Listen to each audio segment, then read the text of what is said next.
Welcome to Crossroad Connection. If you were an employer, if you had your own business, would you consider hiring a returning citizen, meaning someone who just got out of prison? My name is David SCHURINGA. I'm the host of your program. I'm the president of Crossroad Bible Institute, and we're glad that you're joining us today on the program. And I have two special guests here, Andy and CARIN RIBBENS. And Andy and CARIN are the owners of a business in Holland. Welcome to the program first. Thank you. Thank you. We actually go back quite a ways. After you were lined up for the interview, then I said, hey, those are former parishioners of mine. That's and right. Your daughter Missy was in Greg's youth group, I think. Yep, And yep. we just go way back. So We do. wonderful to see you again. Good to see you But too. to get to the issue of the day, and that is, I got to make sure I watch my time here. Okay. To get to the issue of the day, now you guys have this business, Premier Finishing, Correct. in It's Holland. in Walker, actually Walker, Oh, Michigan. in Walker. So Yep. you live in Holland. Correct. Yep. In Walker, Michigan. I don't know if it's important for folks to know, but you clean parts. We're a metal finishing Metal business. finishing Yep. business. We support the Okay. metal stamping, metal forming, machining industries. Right, right. And you have been doing something a bit unique, and that is hiring returning citizens. Correct. Now, it's very difficult for returning citizens to get a job. That is very correct. Nobody wants to hire them. There's frequently a box on the application, check here if you've served time. Exactly right. And then in most businesses, we know what happens to that application. We Yeah. put ours on top. But anyway, yes. In Yeah, most businesses, exactly. you're right. Now, okay, where do we start with this? How in the world did you ever get interested in helping ex-offenders and, you know, risking your business and everything else? 13 years ago, we've been in business for about 15 years. 13 years ago, business was just taking off and we were getting busy, and a gentleman walked through the door and he said, I just got out of prison, I need a job. And we sat down and talked for a while, and I just appreciated his honesty. I was desperate for help. I hired him, and he's been one of our best employees ever since. He's been awesome. No kidding. So he walked in off the street. Yep. You needed an employee, so maybe if you didn't need employees at that Exactly time, you right. would not have hired him. Yep. Maybe if you had a bad experience with an ex-offender, you wouldn't have hired him. But Yep. it seems like God just providentially brought this intersection of events, and that started it. Ignorance is bliss. Yeah. Anyway, it definitely was a God thing. If we weren't Christians, we'd say, boy, you were really lucky. That's right. That's exactly right. Okay, so then that worked out. Is that guy still with you? Yes, he is. You bet. My goodness. One of the mentors for the new employees starting into the company. He mentors new employees as they start on the job to learn their job, learn our company, understand how things work. So he's a wonderful young man, and he's been a great success. However, we did think, based on that success, that, hey, this is pretty easy. We should just go ahead and do this. And help more returning citizens. Correct. So were all of them such an easy, great success? No. We tried on our own for a number of years, and in fact, in trying to work through that with an employee that just didn't seem to be able to handle it, we contacted 70 times 7 to say, can you help us with this? And Now, there's for the story. our viewers, I think are familiar with 70 times 7, which is a reentry ministry Life recovery. out of Yep. your church, Ridge Point Church, Correct. in Holland, and they work with local employers and provide them with returning citizens that they are working with. That is correct. So for how long did you try to do it on your own? 70 times 7 is about 5-6 years ago when we started. Okay, for quite a while then. Well, we tried, yeah. You were slugging it out. A couple guys, and then we just basically gave up. I mean, this just wasn't going to work. We had things happen. Yeah, I'm sure you had Leave it at things that. happen. It never, during that time, it was never a situation where we would say no. it was a situation where we might give it a shot, but we didn't actively pursue it like we do now. Now we actively pursue returning citizens for employment. Okay, so you were just allowing them to come in, apply, sort of as they came. As they came, and tried very much understanding that it's a difficult road to come back. Yes. We tried a lot to help people make it be a successful road, but realized they needed more support than just us. What is the most difficult experience with a returning citizen? We see a couple patterns. We see guys who are have a hard time making decisions because previously they've had all their decisions made for Right. them. We have there's definitely confidence issues. That's something we see in all of them, and to get that confidence back, we see guys who are very afraid to make mistakes. And in our company, when you make a mistake, that's a good thing because we can learn from it and we can we move on. In fact, we had a gentleman last week. He was driving a forklift and he just bumped a rack and made a dent in it. And this happened on second shift. And what I do now when the guys come on, I give them, because a lot of these guys over the last 10 years, they don't have a lot of work experience. This guy's 30-some years old, and he's been incarcerated for 10 years, so he does not have a work experience. I put my expectations on a list. You need to be here the first day. For the first 90 days, you need not miss a day unless something catastrophic happens. Just basic things that I guess we all take for granted who've been working in the workforce for a while. These guys don't have a clue. If you damage something, tell somebody. So he did this. He told the second shift supervisor. He came in the next day and he's like, I don't know if you got my note, but I hit that rack. And we're all like, that's awesome. Thank you for telling us. And he's like, I'm not fired. And I'm like, no, of course you're not fired. Don't do it again. But let's learn from this and move on. And it was great. It was a good experience for him. You mentioned about them not knowing some of the simplest things about how to succeed in the workplace. Correct. In fact, I've recently written a book on that, 7 Secrets for Success in the Workplace, that might be helpful for what you're doing. We'll take some copies. Yeah, because we were raised with a work ethic. Correct. And a lot of them didn't have fathers growing up. They had no one really to show them the ropes. Yep. And so, they think, if you get to work most of the time on time, you're Right. doing all right, Right. rather than all the time. Right. And if you give 80%, that's good enough. Yep.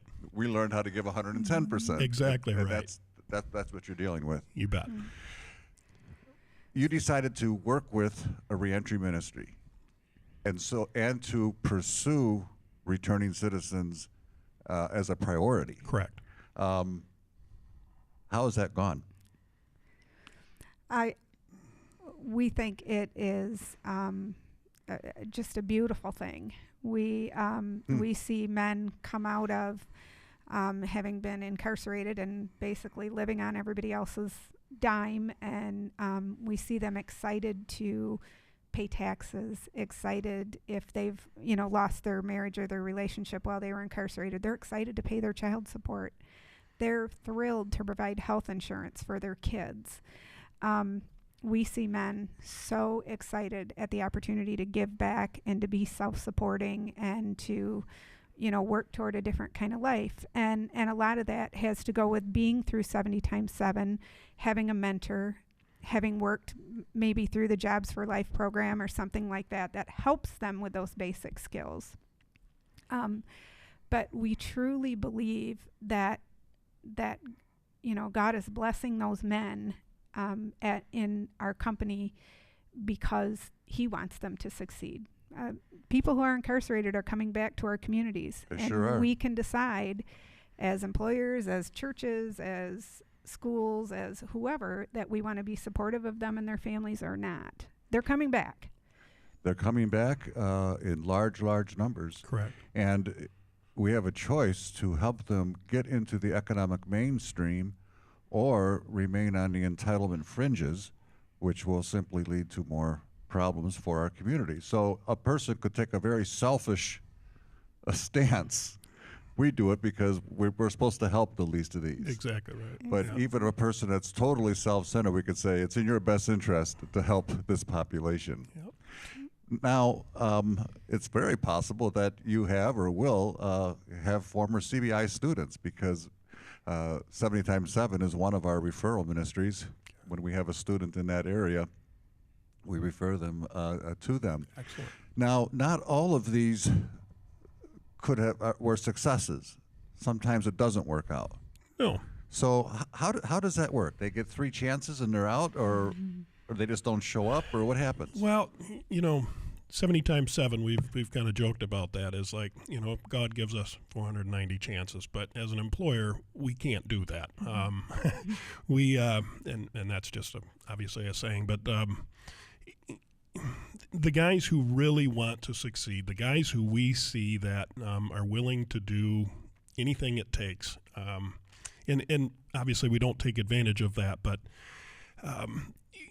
you can just tell, and I'm not explaining it very good, but the guys who either in prison or when they got out, somewhere along the line, they said, I'm not coming back here. I will do whatever it takes. And whether it means living at the mission for a while, whether it means living in, some assisted living.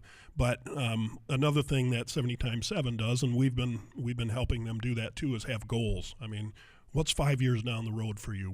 Where's your target? Where do you want to go? We'll help you do that. But it's going to take hard work. And the guys who are successful are the guys who are willing to do whatever it takes. So you are, with experience, able to spot the ones that this is the real deal. Yep. And you can say, well, this guy, he's ready. And if they're not ready, there's nothing you can do to make them ready, correct? A lot of times in the interview process, one of the things we do is we have one of these guys, he's our designated interviewer of these guys. He takes them on a walk through the shop and shows them around, and he'll come back, and he said, within about 10-15 minutes, he'll either give a thumbs up or thumbs down. It's like, yep, this guy's ready, Wow. or this guy's not ready. Wow. And he's good. One thing that the guys learn in prison, they have huge antennas. They are able to read people very quickly. Yeah, right, of course. And That's even part of the dysfunctionality, huh? In triangulation exactly and stuff like right. that you pick up on signals. yeah, I guess the one thing I could say about that, though, is I think there have been people that you wouldn't have thought when they walked through the door, and we give a huge majority of people a chance. I mean, if something really blatant in the interview comes out, obviously we wouldn't, but we give a huge majority of people the chance that come for an interview.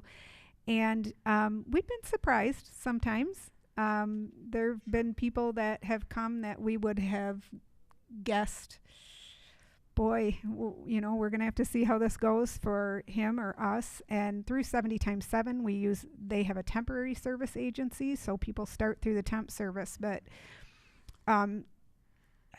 most of them make it. Most of them make it. One of the things we do in our business is we give people a lot of responsibility. They've got to make a lot of choices. And when you grant people that level of trust, most of them want to run with it. Most of them want to give you back what you've given them. Well, this is extremely encouraging. You have optimistic, positive view of this particular demographic, and most people, of course, have a very negative point of view. Let's say there's a businessman or woman watching right now. They've never hired a returning citizen. It sounds kind of scary. Sounds like a waste of time. What do you say to them? don't do it on your own.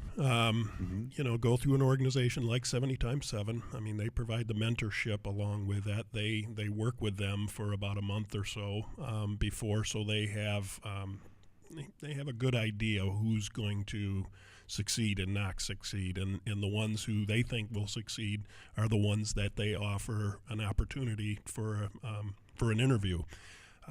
So I would definitely go through an organization. It's been very successful to us. All these guys have a key to our building. We've never had anything stolen. We've never had, actually we have 10 years ago, but he wasn't an ex-offender. But So we've never had any issues. I mean, they work with my wife, my daughter. I trust them. It's been successful for us. And they're not like in shackles or something like that. There are people who come on tethers because that's part of their Right. Right. requirements, but absolutely not. Well, this kind of dovetails with how I have felt as a leader of a prison ministry with churches. So oftentimes you'll see churches today say, well, we're going to become a reentry ministry, and there'll be somebody in our congregation who'll help them find a job, and someone else will provide this. But that frequently is a disaster. And I say to them, a church is not a reentry ministry in that sense. They need the church, but they should be working with a reentry ministry Correct. for these other pieces. And you're saying it's the same thing for a business. Yes. Work with a reentry ministry. Correct. And that's the secret for success in that. 70 times 7 is looking for mentors all the time. Somebody to Yes, walk I know. alongside these guys with parameters that they provide. So Now, one thing Brian has said, and I have to, you know what, can you guys stay for another program, you think? Because there's a lot of stuff I want to talk about with you. sure. Okay, but as we close this program, Brian was saying that right now there's a bit of a problem, and that is the temp agencies are hiring again. Yes. And so that becomes sort of an easy way to quick get a job. Have you seen that, and what's that about? Yes. Yeah. Yes, we have seen that. I'm familiar with that happening with the 70 times 7 program. We have hired through the temp agency through a reentry program, and we have hired through a temp agency. We've hired ex-offenders both ways. And without the support system around them, I don't have percentages. Oh, but because they're just on their own in those temp jobs. they're Correct. on their own. Yep. I have not seen. Have we had any succeed through a Yes. regular? Yes, yes, we have. for sure. Yep, we have. Not nearly as many succeed without a support system around them. Right, of course. There's actually 30 businesses in Grand Rapids area that are doing an experiment. They're hiring. They've committed to hire 2 ex-offenders for 2 years and then track the results. Because right now everybody goes, we don't have numbers, and there's been a couple larger companies who have spearheaded this thing, and I think it's great. Well, thank you very much for being with me. And I want you to be with us next time as well, because there's a whole lot of other stuff that you're involved in, and I think our listeners, our viewers will be fascinated by that. So thanks for being here. And thank you for being with us as I speak today with Andy and Karen Ribbens from Premier Finishing Company, who are hiring returning citizens and doing so with great success. We hope that you'll be with us again right here next week.